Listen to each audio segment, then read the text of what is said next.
अस्सलाम वालेकुम dear students, welcome to W studio. आज का जो इस्लामियात क्रैश कोर्स के टास्क हैं पहले वो नोट कर लेते हैं। सबसे पहला क्वेश्चन जो हमने करना है वो मुस्नद एंड मुसनफ कलेक्शन ऑफ हदीस है। देन उसके बाद नंबर 2 पे हम करेंगे rules to check authenticity of हदीस एंड नंबर 3 पे हम लोग देखेंगे कैटेगरीज ऑफ हदीस या टाइप्स ऑफ हदीस जो है।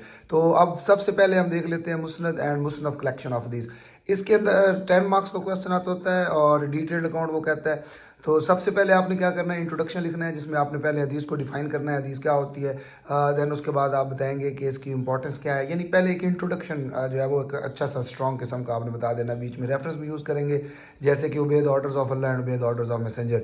और हदीस को डिफाइन करते वक्त कहना है कि जी words of holy prophet, action of holy prophet सल्लल्लाहु अलैहि वसल्लम जो है ये साइलेंट अप्रूवल जो है ये हदीस होता है। हदीस गाइड करती है इंडिविजुअल और कम्युनल कंडक्ट के अंदर हमें। और ये नहीं एक इंट्रोडक्शन होने के बाद इसके बाद आप आ जाएंगे नेक्स्ट पैरा में और उसमें आपने बताना है कि मुस्नद हदीस जो है ये क्या थी और इसके अंदर मेन उसकी इंपॉर्टेंस क्यों ज़रूरत पड़ी और जो क्यों इसको कंपाइल किया गया। तो पहले डिफ़ाइन करेंगे इसको। बेसिकली एक जो सबसे पहले जब इसका स्टार्ट किया गया तो वो उमैयद कैलिफ उमर बिन अब्दुल अजीज़ हैं। 99 में एक कमेटी बनाई जाती है ताबीन के पीरियड के अंदर, तबा ताबीन के पीरियड के अंदर इसको जो है वो प्रॉपर लेके चलाया गया। और इसके अंदर ये होता है कि हदीस को कलेक्ट किया गया according to their chain of जो उसके ट्रांसमीटर थे या नरेटर्स थे, यानी वो लोग जिनको कंपेनियन के नेम से हदीस चाहिए थी। तो इस तरह की जो बुक्स हैं उनके अंदर क्या किया गया कि वो जो जो कंपेनियन जो हैं उन्होंने हदीस नरेट की थी उसके अकॉर्डिंग उन्होंने डेटा कलेक्ट करना शुरू कर दिया और फिर उसके ऊपर प्रॉपर एक बुक जो है वो बना दी गई। तो उसमें वो जो बुक कौन सी है उसको आप नेक्स्ट पैरा में लेके जाएंगे। जैसे कि मुस्नद इमाम अहमद बिन हम्बल जो है उनकी मुस्नद बहुत ऑथेंटिक मुस्नद है और इसमें टोटल अहादीस बता दीजिएगा और उसके अलावा उनकी टोटल कलेक्शन बता दीजिएगा जैसे आपको स्क्रीन पर नज़र आ रही है। और इसमें इन्होंने इमाम अहमद बिन हम्बल ने क्या किया कि उस दौर के जितने भी इनको ताबीन मिले इन्होंने उनसे डेटा कलेक्ट किया और ज़्यादातर हदीस जो इनकी हैं वो 10 बेस्ट कंपेनियन से रिपोर्टेड हैं। तो इसमें उस दौर के अगर हवाले से देखा जाए तो ये एक बहुत अच्छा वर्क था, एक बहुत इसके अंदर इसकी बड़ी इंपॉर्टेंस थी कि एक तो कंपेनियन की हदीस जो है वो इकट्ठी हो गई और उससे डेटा जो है वो आसान हो गया, फाइंड करने में बहुत ज़्यादा आसानी हुई और वो एक बुक की भी फॉर्म बन गई। ये भी बड़ी ज़रूरी चीज़ थी क्योंकि तबा ताबीन के टाइम पे बुक पे काम जो है वो करना स्टार्ट किया गया था। तो ये सारी की सारी इन्फॉर्मेशन आप 2 पैराग्राफ जो है वो इसको दे दीजिएगा। टोटल अगर देखा जाए टेक्निकली तो यही है कि आप 2 पैराग्राफ मुस्नद को दें और 2 पैराग्राफ जो है वो आप मुस्नद और मुसनद में 2 पैराग्राफ आप देंगे। तो हम पहले 2 पैराग्राफ जो है वो मुस्नद को दे देंगे और नेक्स्ट जो 2 पैराग्राफ होंगे वो मुसनफ़ को दे देंगे। अच्छा, इमाम अहमद बिन हम्बल का वर्क, इमाम अहमद बिन हम्बल की बुक जो है वो इस सारी इन्फॉर्मेशन के साथ जब आपके 2 पैराग्राफ कंप्लीट हो जाएंगे तो इसके बाद आपने पैरा नंबर 3 में जाना है और आपने कहना है कि चूँकि मुस्नद जो थी वो सिर्फ चेन ऑफ ट्रांसमीटर के अकॉर्डिंग थी, यानी इसमें टॉपिक वाइज हदीस जो है वो नहीं लिखी हुई थी।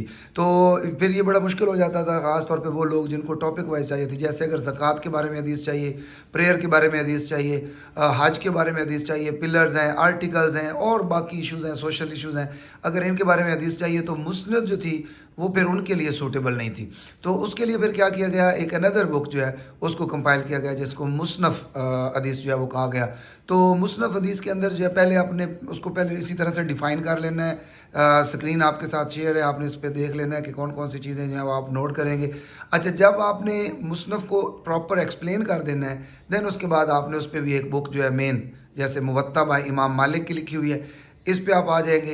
ये प्रॉपर एक मुसनफ़ बुक ऑफ हदीस थी, इसमें टॉपिक वाइज डेटा कलेक्ट किया गया और उनको फिर उसके अकॉर्डिंग जो है डिज़ाइन किया गया और कंपाइल किया गया। तो इसमें इसको बहुत ज़्यादा अप्रिशिएट भी किया गया, बड़ी कॉम्प्रिहेंसिव बुक थी।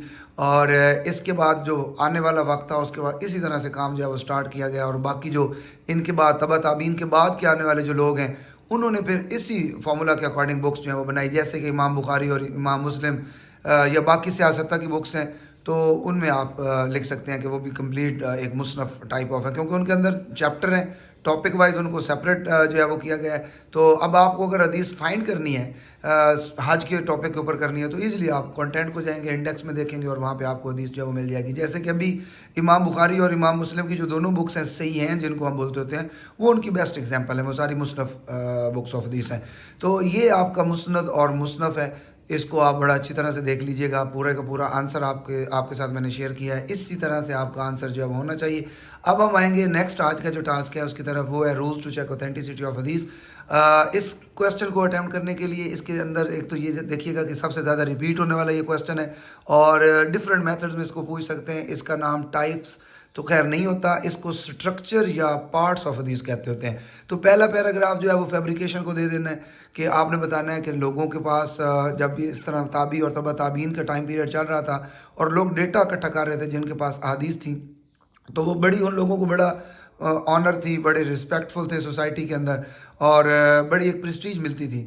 تو یہ فیم، یہ آنر، یہ رسپیکٹ لینے کے لیے لوگوں نے کیا کیا، خود سے حدیثیں بنانا شروع کر دیں. تو اس وجہ سے یہ ایک فیبریکیٹڈ پیریڈ تھا اور اوریجنل حدیث، اوتھینٹک حدیث آئیڈینٹیفائی کرنا بہت مشکل ہو گیا تھا. تو پھر کیا کیا گیا، اس ٹائم پہ ڈفرینٹ میتھڈالوجیز جو ہیں یوز کی گئیں. تو سب سے موسٹ امپورٹنٹ میتھڈالوجی تھی، جو میتھڈ تھا، اس کو اسماء اور رجال کہتے ہوتے ہیں. تو یہ اسماء اور رجال ایک ایسی سائنس تھی، ایک ایسا وقت تھا جس کے اندر نریٹرز کی ایک لسٹ اکٹھی کی جاتی ہے، اور نریٹرز کی برتھ، ان کی ڈیتھ، ان کا ٹائم پیریڈ، ان کے ٹیچرز، ان کے اسٹوڈنٹس، جو ٹائم ان کا اوور آل تھا، اس ٹائم کے اوپر ڈیٹا اکٹھا کر کے ان نریٹرز کی ایک لسٹ بنائی گئی. تقریباً 5 لاکھ نریٹرز جو ہیں ان کا ڈیٹا اکٹھا کیا گیا اور اس لسٹ کے اندر ان کو ایڈ کیا گیا. اور حدیث کو 2 پارٹس میں ڈیوائڈ کر دیا گیا، سند اور متن کے حوالے سے. تو اس طرح پہلا پیراگراف جو ہے یہ سارا انٹروڈکشن پہ آئے گا. پھر آپ بتا دیں گے پیرا نمبر 2 کی طرف آئیں گے، اور اس میں ہم بتائیں گے سند کیا تھی. سند بیسیکلی چین آف ٹرانسمیٹر کو کہتے ہیں، کہ وہ لوگ جنہوں نے اس حدیث کو رسول اللہ سے سن کر آگے کمپینین ہو گئے، کمپینین کے آگے تابعی ہو گئے، تابعی کے آگے تبع تابعی ہو گئے، successor of companion and successor of successors تک کی جو لسٹ ہے، یہ ساری کی ساری چین ہوتی ہے. تو اس چین کے اندر لوگوں کا نام ان کا ایڈ کیا گیا کہ کس نے کس سے سنی اور اس کی اتھارٹی کیا تھی، اور پھر فائنل رسول اللہ صلی اللہ علیہ وسلم تک کیا وہ چین ملتی ہے یا نہیں. تو اس کے پھر ساتھ رولز بھی بتا دیے گئے. ایک تو یہ تھا کہ اس کی میموری اسٹرانگ ہونی چاہیے، وہ اڈلٹ مسلم ہونا چاہیے، کسی امورل ایکٹیویٹی میں انگیج نہیں ہونا چاہیے، اس کے علاوہ جو ہے اس کا کریکٹر ٹھیک ہونا چاہیے، کسی طرح سے وہ کوئی کرائم ریٹ کے اندر انوالو نہ ہو. یعنی اس طرح پورے کے پوری جو رولز ہیں وہ سارے کے سارے آپ نے بتا دینے کہ یہ سند کے رولز ہیں. تو ایک پیرا آپ نے سارا اس کو دے دینا. اس کے بعد نیکسٹ پیرا جو ہے وہ آپ بتائیں گے کہ سیکنڈ پارٹ یا سٹرکچر وائز دیکھا جائے تو حدیث کا کون تھا، وہ متن تھا. متن کا مطلب ہوتا ہے ٹیکسٹ آف حدیث. تو اس کو پہلے ڈیفائن کرنا ہے، پھر آپ نے بتانا ہے کہ ٹیکسٹ تھا کیا، ہولی پروفٹ صلی اللہ علیہ وسلم کے ورڈز ہونے چاہیے، کسی اور کا کوٹ نہیں ہو سکتا. ایون وہ 10 بلیسڈ کمپینین ہی کیوں نہیں ہو، ان کے ورڈز کو حدیث نہیں کہہ سکتے. حدیث صرف رسول اللہ صلی اللہ علیہ وسلم کے ورڈز ہونے چاہیے. تو پھر اس کے بارے میں بھی انہوں نے رول سیٹ کر دیے کہ متن ایک تو کانٹراڈکٹ نہ کر رہا ہو کسی اور ورس آف قرآن، کانٹراڈکٹ نہ کر رہا ہو کسی اوتھینٹک حدیث کے ساتھ، کانٹراڈکشن نہ ہو رسول اللہ کی پرسنالٹی کے ساتھ، نیچر کے ساتھ، نیچرل فینومینا کا اگینسٹ نہ ہو. تو اس طرح کے رولز جو ہیں یہ متن کے لیے سیٹ کیے گئے. اور پھر یہ ایک پیرا اس پہ دینے کے بعد پھر لاسٹ پیراگراف جو ہے یہ آپ نے بتانا ہے کہ ان رولز کے اکارڈنگ ڈفرینٹ بکس جو ہیں وہ کمپائل کی گئی، جن کو سیاستہ بھی کہتے ہیں. یہ 6 موسٹ اوتھینٹک بکس آف حدیث ہیں، اور ان کو 4 ڈفرینٹ کیٹیگریز کے اندر ڈیوائڈ کیا گیا ہے، جیسے کہ صحیح حدیث ہے، حسن حدیث ہے، اس کے علاوہ جو ہے ویک حدیث ہے، اور فیبریکیٹڈ حدیث ہے. اور جن لوگوں نے ان کو کمپائل کیا، جو کمپائلر تھے، ان کی اگر بات کی جائے تو اس میں امام بخاری، امام مسلم وغیرہ، ابو داؤد، ابن ماجہ، ابن نسائی، ترمذی جیسے لوگ جو ہیں یہ شامل تھے. تو ان کی وہ پھر بکس آ جائیں گی، ان کے نیمز آ جائیں گے. اس میں زیادہ تر آپ امام بخاری کا لکھ بھی سکتے ہیں کہ انہوں نے 16 ایئرز اپنی لائف کے سپینڈ کیے اور 6 لاکھ حدیث کلیکٹ کی، ان رولز کو اپلائی کیا، اور اس کے بعد پھر انہوں نے اپنی ایک بک کمپائل کی جس کا نام تھا صحیح البخاری. اور اس کے اندر اراؤنڈ کوئی 7000 حدیث جو ہیں وہ انہوں نے کی. باقی ساری حدیثیں جو ہیں انہوں نے ان رولز کے اکارڈنگ کہا کہ یہ سیٹ نہیں ہوتی، تو اس لیے انہوں نے ان میں ایڈ نہیں کی. تو ان کے بعد پھر یہ پریکٹس جو ہے وہ آگے کنٹینیو رہی. سو یہ چیزیں جو ہیں یہ آپ کے پاس رولز اور اس کے اندر سٹرکچر پارٹس میں آ جاتا ہے. اب لاسٹ آج کا جو کویسچن ہے وہ ہے کیٹیگریز آف حدیث. یاد رکھیے گا یہ کنفیوز کرتا ہے اکثر ایگزامینر. اس میں سٹرکچر اور پارٹس میں کوئی اتنا میجر ڈفرینس نہیں ہے، بس آرڈر چینج کرنا ہے. آپ نے سیم وہی رولز اپلائی کرنے ہیں. پہلے تو فرسٹ پیراگراف جو ہے وہ آپ تھوڑا سا اسی طرح فیبریکیشن کا بتا دیں گے، دین اس کے بعد آپ نے ٹائپس بتا دینی ہے کہ حدیث کی ٹائپس کون سی ہیں یا کیٹیگریز کون سی ہیں. تو پہلا بالکل سٹارٹ میں آپ نے کہنا ہے کہ فرسٹ جو ٹائپ آف حدیث ہے وہ اوتھینٹک یا صحیح حدیث ہے. تو اس کے اندر رول کیا لکھنے ہیں، وہی اسٹرکچر پارٹس والے جو بھی ہم ڈسکس کر رہے تھے ان کو آپ نے ڈسکرائب کر دینا ہے کہ اس کی سند ٹھیک ہونی چاہیے، اس کا متن ٹھیک ہونا چاہیے. دونوں کے رول کمبائن کر کے آپ نے صحیح کے اندر لکھ دینا ہے، اور پھر اس کی ایگزامپل آپ نے بتانی ہے. صحیح مسلم، صحیح بخاری جو ہے یہ آپ کی صحیح اور یا اتھینٹک حدیث ہے. پیرا نمبر نیکسٹ جو آپ کا آئے گا وہ آپ نے بتا دینا ہے سیکنڈ کیٹیگری آف حدیث. اس کو کہا جاتا ہے حسن حدیث. یہ لیس اوتھینٹک ہوتا ہے اور اس کو اپرووڈ حدیث بھی کہا گیا. اس کے اندر رول تھوڑے سے چینج اس میں آپ نے بتانا ہے کہ اس میں چین کا تھوڑا سا ایشو تھا، میموری کا کوئی کسی نہ کسی نریٹر کا ایشو تھا، لیکن جو ٹیکسٹ متن تھا وہ بالکل ٹھیک تھا، صرف چین کے اندر پرابلم تھی. تو یہ رول بتانے کے بعد پھر آپ نے نیکسٹ کیٹیگری کی طرف آنا ہے، اور نیکسٹ کیٹیگری جو ہوگی وہ آپ نے بتانی ہے ویک حدیث ہے، جس کے اندر دونوں میں ایرر ہیں.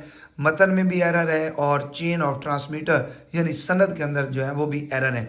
तो उन चीज़ों को बता देना है। फिर उसके बाद आपने नंबर 4 पे फैब्रिकेशन की तरफ आ जाना है। ये फोर्थ कैटेगरी है। कुछ तो मुहद्दिस जो है या स्कॉलर इसको एक्सेप्ट ही नहीं करते, वो कहते हैं इसको काउंट ही नहीं करना चाहिए। तो बहरहाल ये लिख देना है, अगर एग्जामिनर पूछे तो लाजमी लिखना है। तो मौजू हदीस जो है या जिसको फैब्रिकेटेड हदीस कहते हैं, ये तो टोटल एनेक्डोटेट्स, कहानियाँ, स्टोरी बेस्ड थी। तो इसमें ना कोई सनद है ना कोई मतन है, खुद लोगों की ओपिनियन है, अपनी मर्ज़ी से बनाकर झूठी उन्होंने हदीस बनाना शुरू कर दी। तो इसको इसलिए फैब्रिकेटेड या मौजू हदीस कहा गया। ये 4 कैटेगरीज हैं। तो और ये आज का टास्क था, इसमें हमने 3 क्वेश्चन कवर किए हैं। पहला क्वेश्चन हमने कवर किया मुस्नद और मुसनफ कलेक्शन ऑफ हदीस। दूसरा क्वेश्चन हमने स्ट्रक्चर या पार्ट्स या इसको सनद और मतन कहते हैं वो, उसके अंदर रूल्स को हमने डिस्कस किया। और थर्ड क्वेश्चन जो है इसके अंदर हमने कैटेगरीज या टाइप्स ऑफ हदीस। एक छोटी सी टिप है, अक्सर बच्चे गलती से टाइप्स ऑफ हदीस आता है क्वेश्चन, तो वो हदीस कुदसी और हदीस नबवी समझ के उसके ऊपर जो है डिटेल्ड अकाउंट लिख देते हैं। तो जब तक एग्जामिनर आपसे इसके बारे में ना पूछे हदीस कुदसी और हदीस नबवी, तो आपने फिर ये नहीं लिखना। और ये कैटेगरीज सिर्फ यही होती हैं, सही, हसन, वीक और मौजू। हाँ, बी पार्ट में अगर वो पूछे तो फिर वहाँ आप ज़रूर इसको डिस्क्राइब कीजिएगा कि हदीस कुदसी क्या होती है और हदीस नबवी क्या होती है।